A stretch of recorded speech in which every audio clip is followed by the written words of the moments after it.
마가복음 10장 23절부터 31절의 말씀까지 봉독하겠습니다.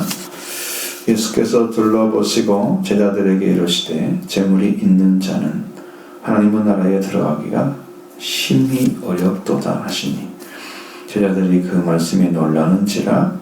예수께서 다시 대답하여 이르시되 얘들아, 하나님 나라에 들어가기가 얼마나 어려운지 낙타가 바늘기로 들어가는 것이 부자가 하나님 나라에 들어가는 것보다 쉬우니라 하시니 제자들이 매우 놀라 서로 말하되 그런즉 누가 구원을 얻을 수 있는가 하니 예수께서 그들을 보시며 이르시되 사람으로서는 할 수 없으되 하나님으로는 그렇지 아니하니 하나님으로서는 다 하실 수 있느니라.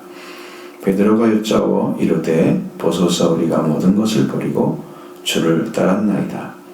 예수께서 이르시되 내가 진실로 너희에게 이르나니 나와 복음을 위하여 집이나 형제나 자매나 어머니나 아버지나 자식이나 전토를 벌인 자는 현세에 있어 집과 형제와 자매와 어머니와 자식과 전토를 100배나 받되 박해를 겸하여 받고 내세에 영생을 받지 못할 자가 없느니라. 그러나 먼저 된 자로서 나중되고 나중된 자로서 먼저 될 자가 많으니라. 아멘.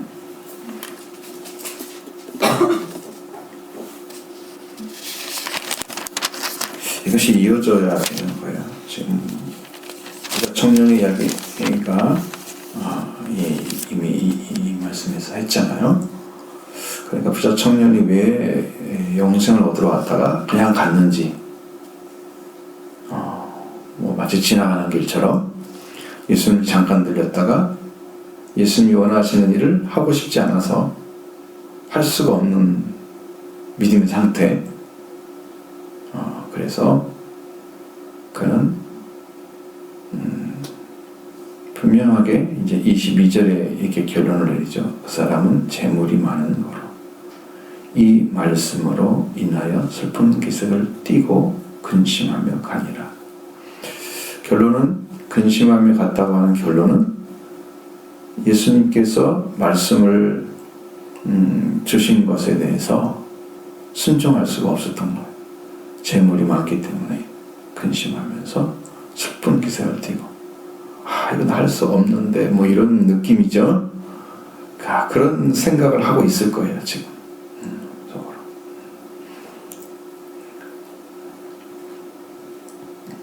분명히 재물이 많다고 하는 일을 기록해 놓은 걸 보면 그가 예수님이 하신 말씀과 똑같죠. 이제 영생을 얻기 위해서 와가지고 어떻게 영생을 무엇을 하여야 영생을 얻겠습니까? 그 물어봤을 때 이런 계명을 지켰느냐, 하나님의 뭐 선함은 없다고 하시면서 계명을 얘기를 하셨습니다. 살인하지 말라, 간음하지 말라, 흑지하지 말라, 거짓하지 말라, 속여 빼앗지 말라, 내 부모를 공경하라 하였느니라. 이런 구약에 거의 그 10계명에 들어가 있는 내용들을 말씀해 줬죠. 선생님, 이것은 내가 어려서부터 다 지켰습니다 라고 얘기를 했어요.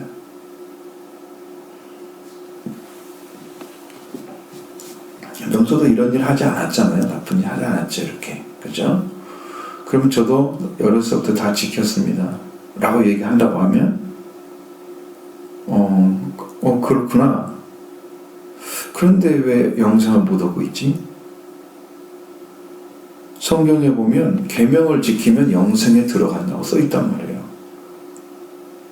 네가 내 계명을 지키면 영생에 들어가리라. 그래. 그 계명을 지켰는데도 영생을 못 들어갔다? 그러니까 한 가지 부족한 것이 있었다는 거예요. 그게. 그래서 사랑이셔서 아직도 내게 한 가지 부족한 것이 있으니까 가서 내게 있는 것을 다 팔아서 가난한 자에게 주라. 다 팔아야죠. 자기에게 있는 것이 자기가 그걸 다스릴 수 없다면 그것에 지배를 받고 있는 거예요. 그렇죠? 그러니까 우리가 오늘날 신앙생활 할 때 내가 주님을 믿으면서 감당할 수 없는 것들을 가지고 있단 말이에요. 그래서 그것이 하나님께 나가는 길을 막고 있으면 그 소유를 팔아버려야 되는 거예요. 뭐 자기 것 아닌 것 같은데 그걸 끝까지 지키려고 하다간 자기가 얻어야 할 영생도 얻지 못하고 멸망을 받게 되는 거예요. 지금 이 사람이 지금 그 사람인데 내게 한 가지 부족한 것이 있다 그러면서 그렇게 말씀해 주잖아요. 가서 내게 있는 거 다 팔아 하늘에 줘라. 자기 것이 되지 않아야 된다는 거예요. 지금 가지고 있는 것이. 지금 자기가 가지고 있는 것을 마음대로 다른 사람에게 주면서 나눠주면서 다른 사람에게 유익을 주는 그리고 돌볼 줄 아는 그 재물을 잘 관리할 수 있는 사람이잖아요. 그런 사람이 못돼서 거기에 마음이 있고 그것이 힘이 되고 그것 때문에 자기가 삶을 살아가는 동력이 생긴다고 하면 계명을 다 지킨 것으로 영생 얻지 못하고 있는 자신이 지금 그런 삶을 살았다고 하는 거잖아요. 지금 살아온 거죠. 그것을 주님은 완전히 없애버리시려고. 이것이 바로 이제 회개를 시키는 거예요. 자기를 맡고 있는 것. 자기가 주님께 가는데 하나님을 의지하는데 말씀을 따르는데 조금도 걸림돌 되지 않도록 자기 가진 걸 다 정리를 해야 돼요. 자기 걸 다 가지고 못 들어가. 영생에. 그걸 알아야 돼. 신앙생활 할 때. 그걸 모르면 지금 내가 어떤 것 때문에 신앙생활이 안 되고 영생을 얻지 못하는지를 깨닫지 못하고 살아가면서 여전히 의문에 남아있는 영생의 모습을 가지고 있단 말이에요. 그러니까 완전한 신앙이 아닌 거죠. 자, 그래서 그렇게 하고 가난한 자에 들으면은 가난한 자들은 이 사람에게 다 갚아줄 능력이 없잖아요. 그러니까 다시 돈을 가지고 돈 때문에 이렇게 마음이 쓰여서 자기 성경에 있잖아요. 네 보물이 있는 곳에 네 마음이 있다 그랬어요. 응? 네 보물이 있는 곳에 마음이 있어요. 그러니까 사람이 자기가 가장 중요하게 여기는 그것이 있는 곳에 내 마음이 늘 가 있는 거야.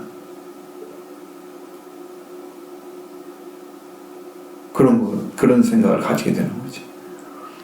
그래서 이 사람이 그걸 완전히 풀어주고 그렇게 되면 하늘에서 보화가 내게 있을 거야. 그러니까 하늘의 보화는 영원히 하나님께서 다함이 없는 보물이 되게 하시 하늘나라에서 하나님의 영광 나라에서 그걸 다 주겠다. 그러니까 넌 나를 따르라. 그리고 그 재물 문제 해결하고 오라고 하는 거예요. 그 사람은 재물이 많기 때문에 이 말씀을 듣고 나서 그대로 따르지 못하니까 슬픈 기색을 얼굴이 이제 슬픈 기색이 보여지면서 마음에 근심하고 가공한 거예요. 결국 물질을 내려놓을 수 있는 그 조루의 기회에 소유를 팔지 못했어요. 그 예수님께서 돌아보시면서 제자들에게 말씀하십니다. 재물이 있는 자는, 여기는 22절에는 재물이 많은 고로 그랬죠. 재물이 있는 자는 이렇게 했어요. 예수님은 재물이 많은 자는 이렇게 말씀하지 않고 재물이 있는 자는 하나님의 나라에 들어가기가 심히 어렵다고 말씀하셨어요. 그럼 나한테 재물이 뭐가 있을까요? 내가 하나님보다 더 귀하게 여기는 게 있다면 다 그게 우상이고 재물이에요.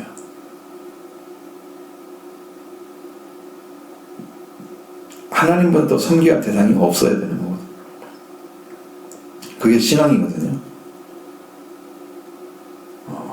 근데 하나님보다 더 섬기는 게 있어. 더 귀하게 여기는 게 있어. 그럼 재물이 돼요. 그 재물이 있는 자가 되면 하나님의 나라, 하나님의 왕국에 들어가기가 심히 어렵다. 심히. 불가능하다라고는 말씀하지 않았어요. 심히 어렵다고 얘기했어요. 얼만큼 어려운지, 자, 이 재물이 많아서 하나님 나라에 들어가기 어려울 거라고 제자들은 아마 생각도 못했던 거죠. 그것에 붙잡혀서 그 재물에 어떤 마음이 가고 욕심이 생기고 탐심이 더 커지고 뭐 그런 일들이 계속 벌어지게 되면 물질을 갖게 되는 거니까 재물을 얻게 되면 그 재물을 더 불리려고 하지 사람들이 재물에 욕심이 생기면 그러니까 그렇게 될 수밖에 없지. 그런 사람들이 하나님 나라에 들어가기가 심히 어렵다고 하니까 재물이 많아도 잘 살면 하나님 나라에 들어가겠지 라고 생각했을지도 모르죠. 제자들은. 근데 예수님은 재물이 많다고도 하지 않고 재물이 있는 자라고 하셨으니 그렇게까지 하신 말씀에 제자들이 아주 크게 놀라고 있는 거죠. 예수님 다시 말씀해 주시는 얘들아, 어린 영적인 상태를 가리켜서 이제 애들아 그렇게 부르는 거죠. 자, 재물이 있는 자는 이렇게 볼 수도 있지만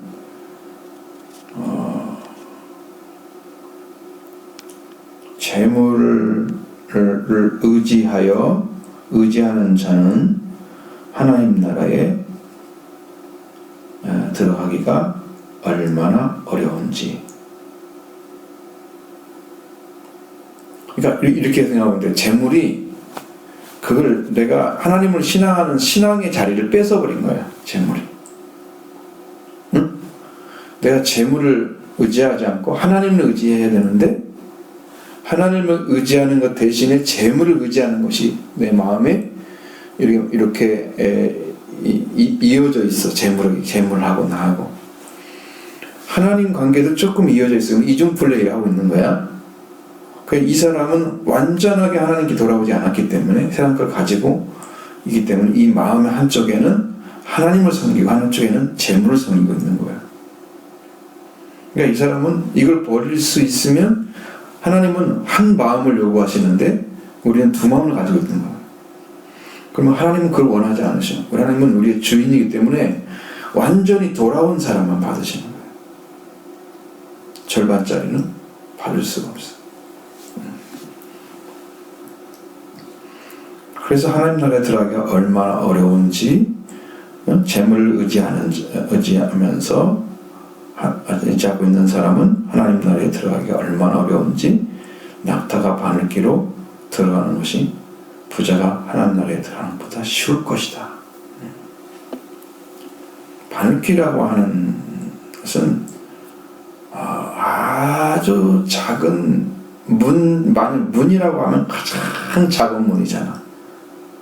바늘을 아무리 크게 만들어도 그 바늘을 가지고 얼마나 두꺼운 실로 그걸 꿰맨다고 해서 막 큼지막하게 만들 수 있는 게 아니잖아. 바늘은 딱 맞는 것만 만들어야 돼. 옷에 뭐 필요한 것인데 그게 만들 수가 없는 거잖아요, 원래. 그리고 그런 것은 필요하지 않아, 사람 생활에. 그러니까 바늘기라면은 그 들어가는 것 중에서 가장 작은 거잖아. 그렇죠? 실이 들어가는 게 없으니까. 근데 바늘기에 뭐가 들어가요? 낙타가 들어가는 것이 부자가 하나님 나라에 하나님 왕국에 들어가는 것보다 쉬울 거다. 근데 여기 낙타가 바늘기로 들어가는 것은 불가능하게 보이는데 불가능하죠? 조그마한 아주 적은 그 바늘기에 낙타가 들어가. 낙타는 이렇게 올라와 있는데 그것도 불쑥해가지고, 그렇죠? 이게 2개짜리가 하나짜리 혹 하나짜리 있고 그러잖아. 어쨌든 걔들이 들어가기가 불가능해. 그런데 그것이 들어가기가 더 쉽다는 거야. 부자가 하는 나라에 들어가는 것보다 낙타가 바늘기에 들어가는 것도 쉽단 말이야.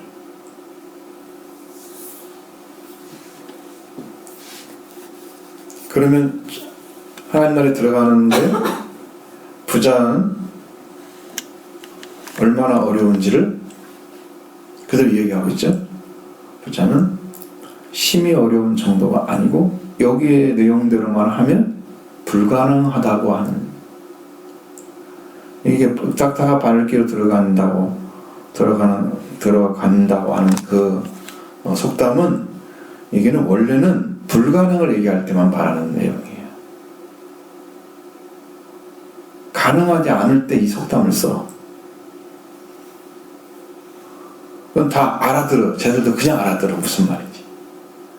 우리나라도 그런 속담이 있으면 다 보면 알고 있잖아요. 들어봤어. 그냥 알아들었어. 무슨 말인지. 이제는 제자들이 그냥 놀란 게 아니고 매우 놀랐습니다.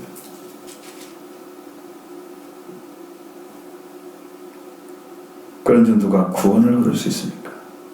제자들이 매우 놀라 서로 말하되, 그런 중 누가 구원을 얻을 수 있는가? 예수님께 물은 거 아니죠? 우리도 구원받기 불가능하겠어? 우리도? 이런 생각이 제자들 마음속에 이제 팍 들어온 거야. 그때 예수님이 그들을 보시면서 하시는 말씀. 사람으로는 다 할 수가 없다. 사람은 다 할 수가 없다. 하나님은 그렇지 않다. 하나님은 다 할 수 있다. 그러면 이 땅의 부자가 한두 사람이 아닌 거죠. 이 땅의 부자가 많은 거죠. 부자가 많기 때문에 그 부자 중에서 천국에 들어갈 자가 있는데, 그 들어갈 자들을 어떻게 가르쳐서 그들이 천국에 들어가게 할 수 있을까? 천국에 들어갈 수 있는 길을 찾아서 부자가 되지 아니하는 방식으로 그의 삶을 살아서 천국에 들어갈 길이 있을까? 라는 것을 사람은 알 수 없지만 하나님은 할 수가 있는 거예요.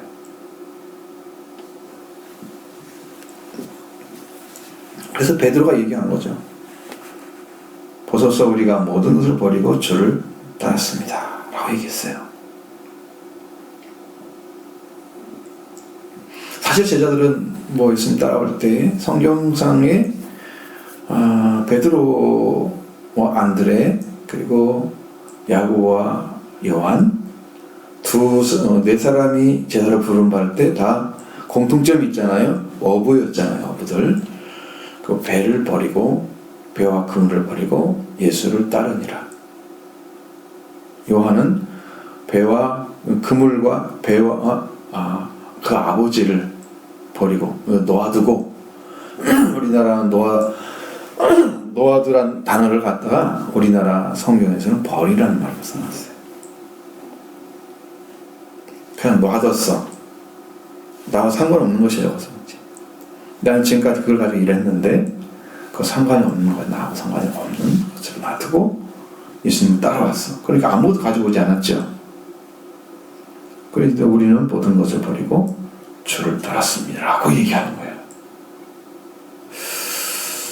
그러니까 이것이 베드로가 따른 방식이라고 하면, 우리도 예수님을 따라갈 때 모든 것을 버리고 주님을 따라야 된다는 것을 말하고 있는 거예요. 부자 청년처럼 재물이 문제가 되거나, 하여튼 나의 관계, 내가 관계하고 있는 것들이 하나님의 나라에 들어가는 일을 하지 못하도록 하는 어떠한 방식의 것들도 다 버려야 되는 거예요. 놓아버려야 돼요. 이건 너는 거기 있어. 나는 이렇게 하나님 나라에 가야 돼. 못 가요. 가지고 가면 다 무거운 짐이에요. 경주하는 자는 몸이 가장 가벼워야 되죠.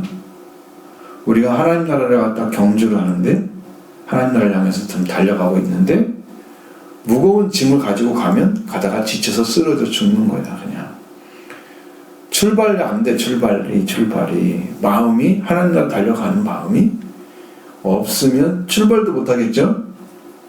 부자 청년, 부자 있는 이 사람은 다른 성경에는 청년이란 말도 나와 있고, 그러니까 뭐 부자란 말도 나와 있고, 그 재물이 많은 사람, 여기는 그 사람은 지금 예수님을 따라온 게 아니고 근심하며 갔으니까 출발도 안 한 거야. 어떻게 달려가? 모든 것을 버리고 따라온 베드로와 제자들처럼 그렇게 모든 걸 버리는 자가 되어져야 하는데 가지고 있단 말이에요. 자기 것을. 자기 마음속에 자기가 생각하는 중에 나는 이것은 못 버려, 주님을 따라가면서 끝까지 가져갈 거야, 이런 것이 하나라도 있으면 못 달려가요. 그게 걸림돌이에요. 그게 실적이 한 스캔들론이 되는 거지. 이렇게 다 놓아두고, 나와 상관없는 자리에 놔두고 나는 예수 그리스도만을 향해서 달려가는 거예요. 세상에 많은 것들이 있지만 그 모든 것들을 놔두고, 내 것 아니야 이건, 그냥 알아서 누가 쓰든지 말든지 놔두고 주님을 따라가는 거예요. 그러니까 주님께 나오는 자들은 이제 2부 예배를 두개는 그게 나오는데, 그런 내용들이 분명히 스스로가 하나님께 나갈 수 있는 게 아니고 하나님의 선택에 의해서 나가는 거예요. 그럼 베드로, 야고보, 요한, 안드레 이런 사람들은 불렀을 때 배와 그물을, 아버지를 놔두고 왔잖아요. 그러니까 그들은 그것에 의해서 걸림돌이 되지 않아요. 신앙이.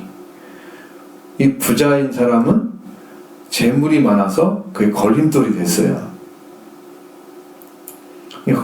이런 걸림돌이 되지 않는 심령을 가지고 가야 되기 때문에 재물을 팔아서 가난한 자에게 주고 나를 따르라 그랬죠. 근데 그것을 버리지 못했어요. 그런데 베드로 말하는 것은, 주여 보소서, 우리가 모든 것을 버리고 주를 따랐습니다. 자, 이렇게 따라온 사람하고 여기의 말씀처럼 이렇게 말씀하시잖아요. 내게 아직 한 가지 부족한 것이 있으니 가서 내게 있는 것을 다 팔아 가난한 자들에게 주라. 그리하면 하늘에 보화가 있으리라. 그리고 와서 나를 따르라 그랬잖아요. 지금 예수님을 따라가야 구원을, 영생을 얻게 되는 겁니다.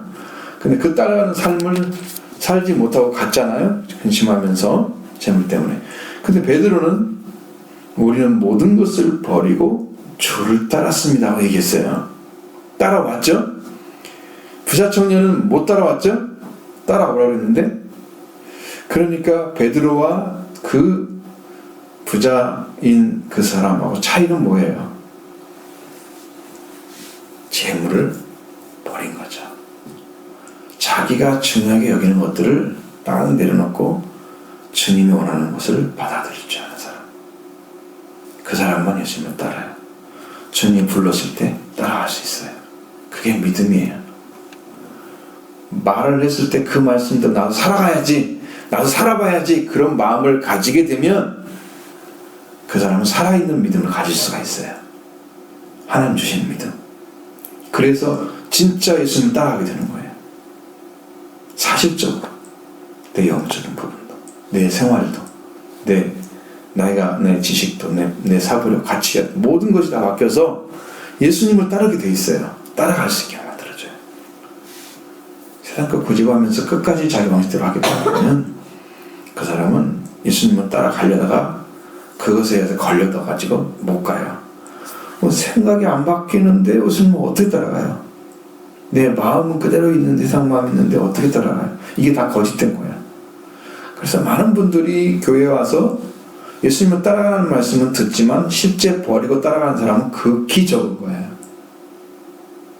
그 예수님 따라가는 사람만 그걸 알아. 그 비밀을 알아. 하늘의 영광이 어떤 것인지.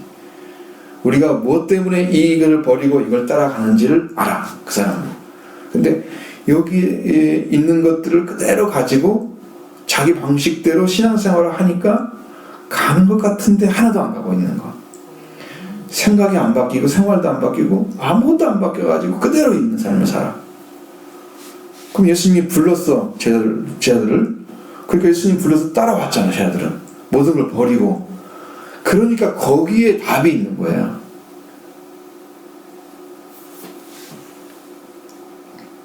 주님이 뭐라고 대답하시느냐. 예수님 말씀하시죠. 29절에 내가 진실로 너에게 이르나니 나와 복음을 위하여 집이나 형제나 자매나 어머니나 아버지나 자식이나 전토를 벌인 자는. 그렇죠?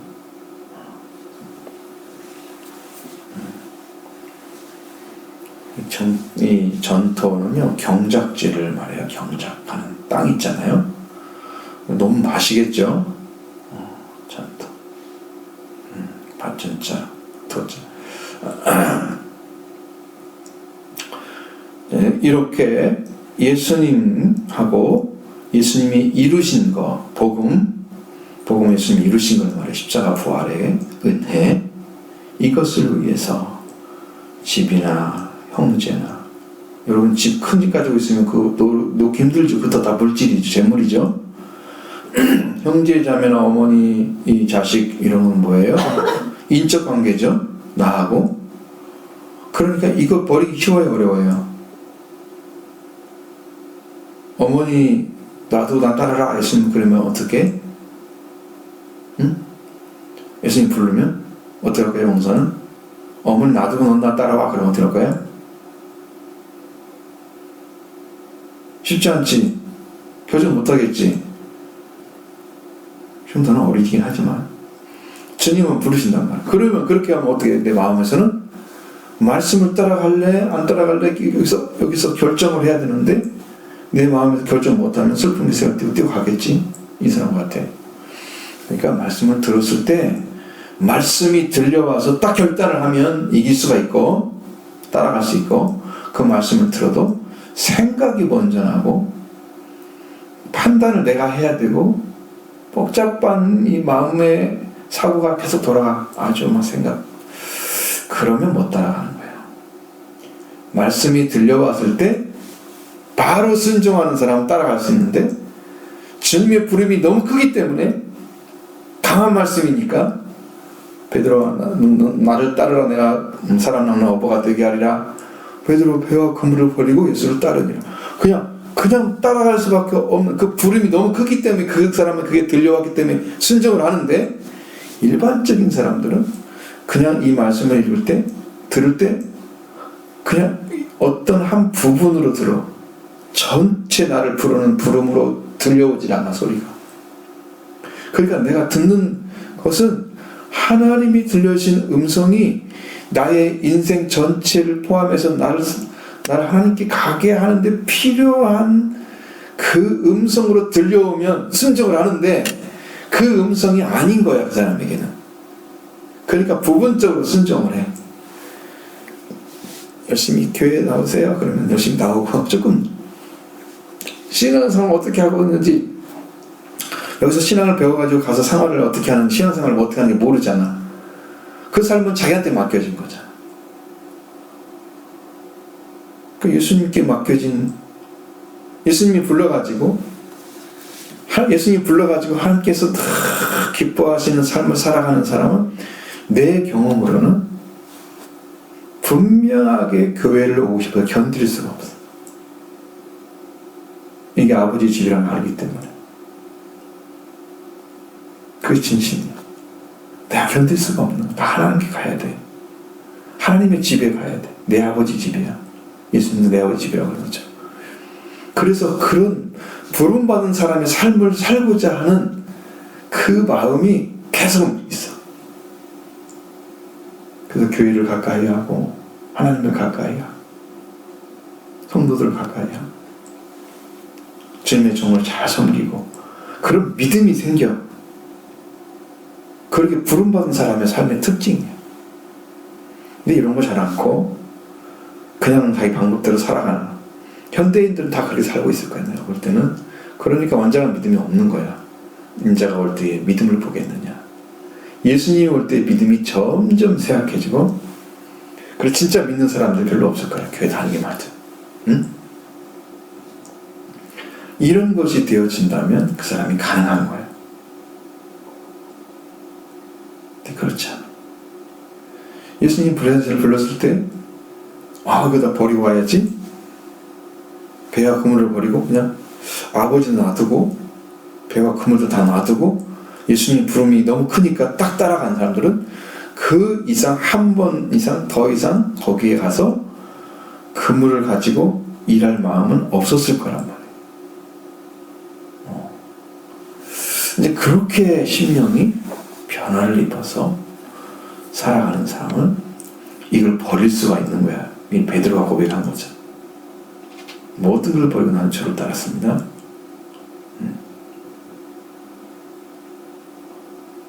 그러니까 예수님이 이루신 그 큰 구원의 은혜를, 그 복음을 위해서 자기 자신이 가지고 있었던 것들, 자기 집, 형제나 자매, 그리고 어머니, 아버지, 부모, 그리고 자식, 그리고 전투까지, 경작지까지 그것을 다 내려놓았다고 하면,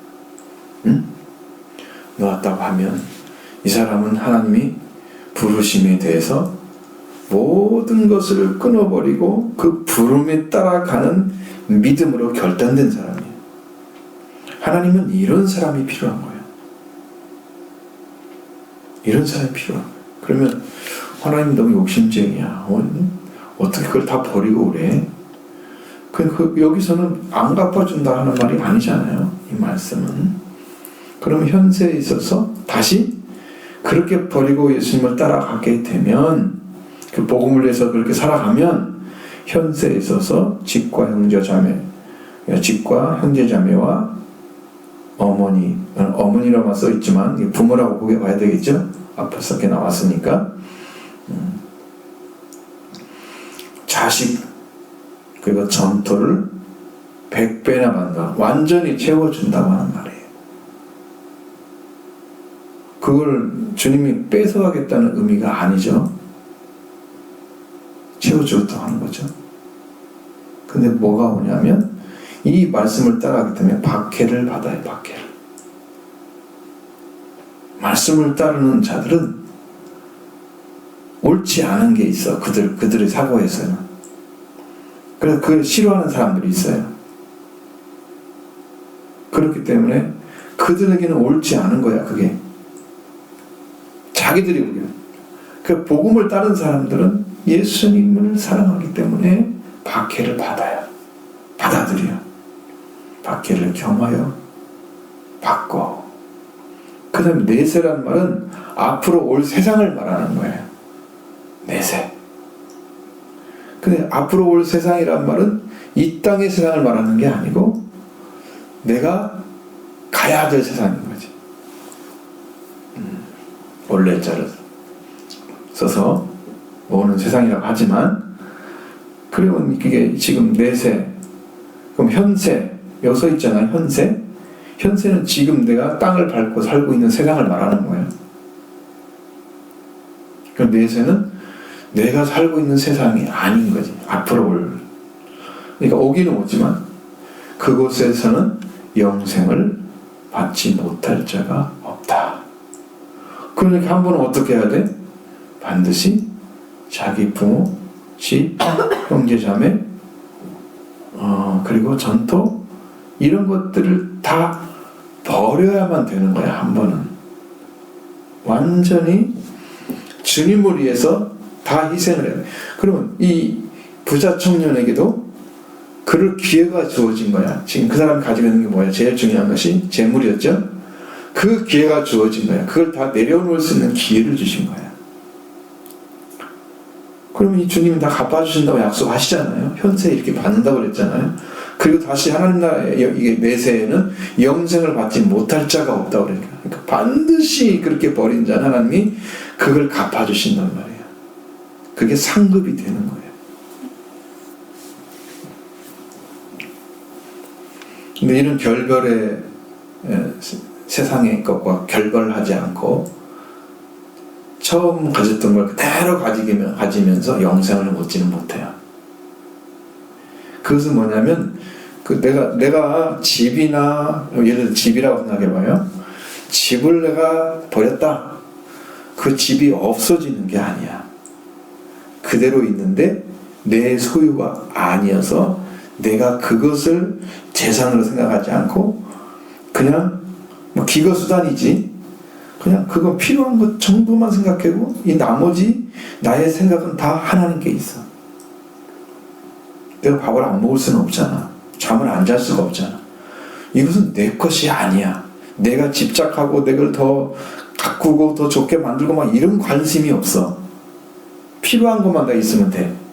기거수단이야 그냥. 그리고 이건 내 것이 아니야. 내 마음은 복음을 위해서 예수님을 위해서 나아가고 있어. 심령이. 그렇게 딱 결별이 돼서 내 마음이 다 갈라져. 집만 가지고 생각하면 그래. 그런데 거기에 큰 관심 없어. 그냥 있으면 좋은데 없어서 내가 거기서 그것 때문에 불평하거나 불만하지 않아. 나는 아버지와 하나님 그리고 예수 그리스도 한 분 생명의 주님만 계시면 돼. 그렇게 이렇게 딱 버려진 상태가 되면 이 사람은 영생을 못 얻을 수가 없는 거예요.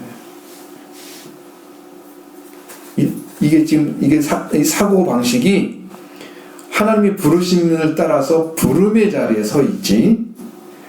옛날 세상 삶을 가지고 있던 내 소유권을 주장하는 거기에 내 마음이 있지 않아요. 이것은 내가 하나님 나라 가면 이제 영생을 얻지만 이 땅에서 나는 죽을 거야. 이건 조금 가지고 있다가 그냥 놓아져 버리는 거야. 내 것 아니야. 이 땅이 불타면 다 없어질 거야. 심판받을 때는 노력들은 이게 내 것이 아니야. 소유권이 없는 거 나한테. 나그네와 같은 우리거든요. 80년 90년 살면 나중에 천국 가게 돼서 다 죽어야 되는 나그네와 같은 삶이야. 우리는 그 삶이 조금 있으면 처음에는 어렸을 때는 제가 20살이 되기 이전에 생각은 항상 그랬어요. 내가 언제 50살 먹지? 언제 먹지? 막 이랬거든요. 이런 생각이 너무 지배적이어서 내가 48살이 되면 어떤 사람이 됐을까? 항상 꿈꿨어요. 20살 때 말이야. 근데 40몇 살이 와요. 훨씬 넘어갔잖아. 그게 조금씩 지나면서 세월이 얼마나 빠른지를 알아요. 그러니까 이게 긴 시간이 아니야. 일생을 산다는 사람들 보기에는 8세는 어이구 많이 살았네 오랫동안. 자, 그 사람한테 물어봐. 당신은 오래 살았던 생각 들어? 역사가 좀 있을 뿐이지 길다는 느낌이 전혀 안 들어. 생애가. 그 시간 동안에 살다가 조금만 더 있으면 우리가 이 땅을 떠날 건데 이 땅에 있는 것이 전체가 아니라는 사실을 더 나이가 먹을수록 알게 되는 거야. 어렸을 때는 그런 걸 몰라. 그 개념이 없어. 그래서 여기에 있는 말씀처럼 집이나 이런 걸 내려놓지 못해. 형제자매나 아버지 어머니나 전토 이거 못 내려놔. 근데 나이가 먹으면 이것이 나그네구나. 나는 얼마 안 있으면 이 땅을 나그네처럼 살다가 정처가 없는 사람이잖아. 내가 영원히 살아야 할 곳에 가야 될 그러한 생명을 얻은 자가 됐으니까 나는 이 땅이 아무것도 아니라는 걸 알게 되죠. 그냥 놓아지는 건데 나이가 어렸을 때 이 젊은 청년은 부자 청년은 그 어린 상태에서 그걸 놓아주라고 하니까 못 놓는 거잖아. 그러면 뭐 나이 먹은 사람만 제자가 돼야 돼요? 아니 젊은 사람 제자들 말씀을 탁 따라서 이 땅에 복음을 전해야 될 거 아니야. 이런 사람이 따라가야 되지. 나이 먹고 할아버지가 따라다니면 되겠냐고 그거. 응? 그때서 부름받아서 가면 되겠냐고 그게. 주님은 나이가 먹은 사람도 어린 사람도 부를 수 있잖아. 하나님의 뜻에 의해서. 그죠? 그러니까 그 젊은 시절에 같이 붙은 것들 버리고 따라가고 말씀이 당신의 말씀이 너무나 커. 아주 강해. 무거워. 이 말씀을 순종해야 되겠구나. 딱 들어오면 그냥 버리고 가는 거예요. 젊은 시절에도. 순종이 되는 거예요. 그러니까 말씀에서 나를 부르느냐 안 부르느냐 이게 관건인 거지. 그 다음에 삶은 부름받은 삶을 살 수밖에 없어요.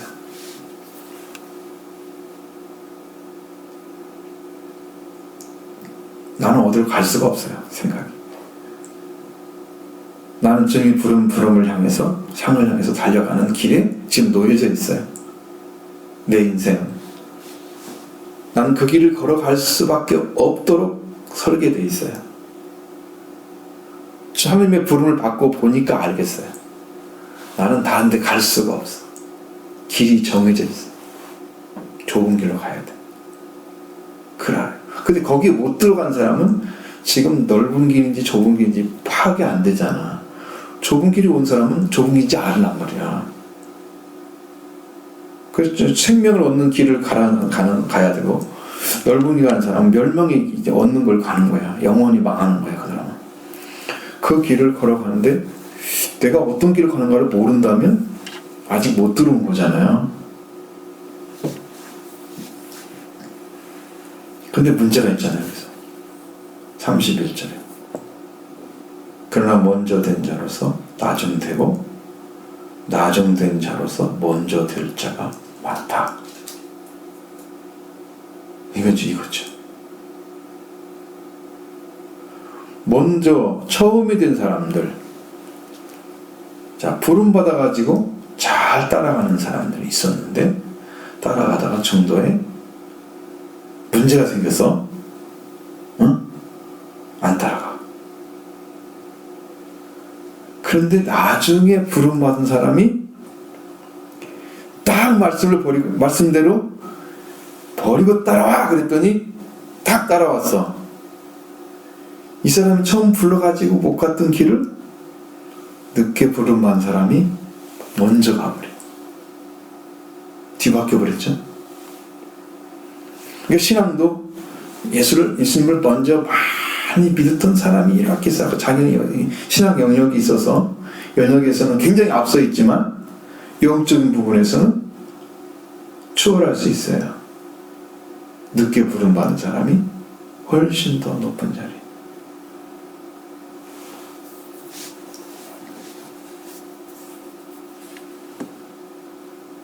그러니까 처음 돼가지고 먼저 됐는데 나중이 되고 나중에 나중된 자가 먼저 된다. 이게 뒤집히는 일이 많이 생겨. 응?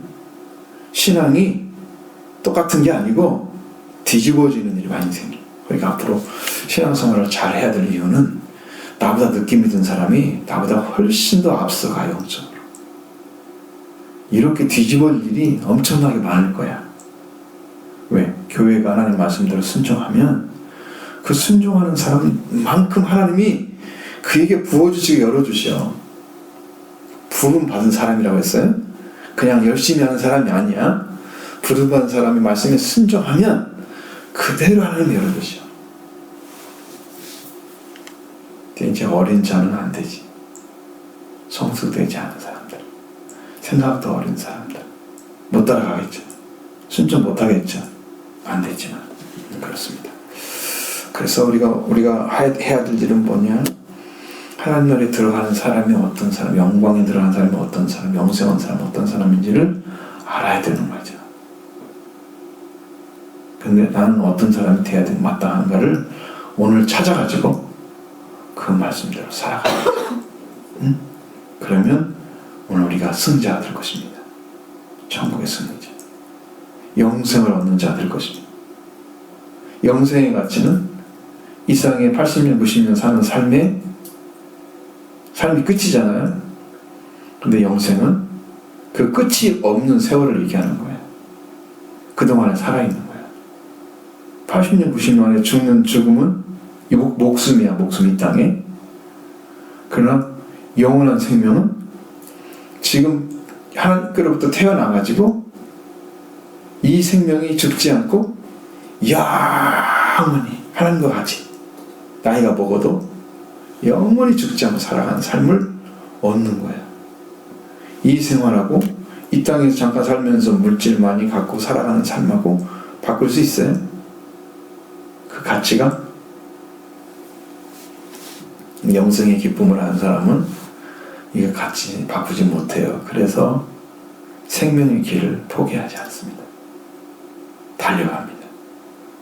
그게 기쁨이기 때문에, 내가 받을 상이기 때문에 달려가요. 누구도 그 길을 막을 수 없고 하나님만이 그를 인도해 주시죠. 그 길을 함께 걸어가라고 이렇게 말씀하시는 거예요. 그럼 복을 받기를 바랍니다.